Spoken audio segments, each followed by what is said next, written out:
এই যে আমরা চলে এসেছি আমাদের সাজু ভাই আমাদের মানিক ভাই সহ এখানে ঘুরতে। এখানে সব হলো সবাই ধান নিয়ে ব্যস্ত, সবাই সবাই ধান নিয়ে খুব ব্যস্ত। এখন বিকেল টাইম তো তো সবাই এখন ধান গোছগাছ করতেছে, বাসায় নিয়ে যাবে এই উদ্দেশ্যে সবাই গোছগাছ করতেছে। রাস্তার মধ্যে সবাই ধান শুকিয়ে দিয়েছিল, কারণ এখানে তো মনে করেন ঢাকা শহরের কাছাকাছি, তো এই জন্য তেমন একটা সবাই তো আর উঠান নাই যে উঠানে রোদে দিবে। এলো এখানের প্রাকৃতিক পরিবেশ।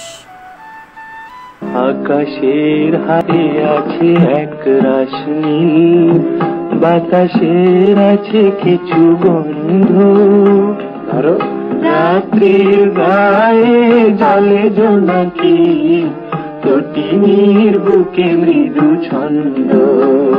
এই তো আকাশের হাতে আছে এক রাশ নীল, বাতাসের আছে কিছু গন্ধ। মানিক একটু হাঁটতেছিলাম, তখন সাজু ভাই ভিডিও করতেছিল আর কি। জায়গাটা দেখতে অনেকটাই ভালো লাগে, পরানটা জুড়ায় যায় যখন বিকেলবেলা হাঁটতে বেরোয়। একটা পুল, এই পুল থেকে একটা ফল হয়, এই ফলটা হলো এই যে এগুলো আর কি। এটার ভিতরে কেমন জানি, অনেকে হয়তো চিনতে পারেন, আমি কখনো চিনি নাই বা দেখিও নাই। দেখেন অনেকটা তুলার মতো নাকি বলে।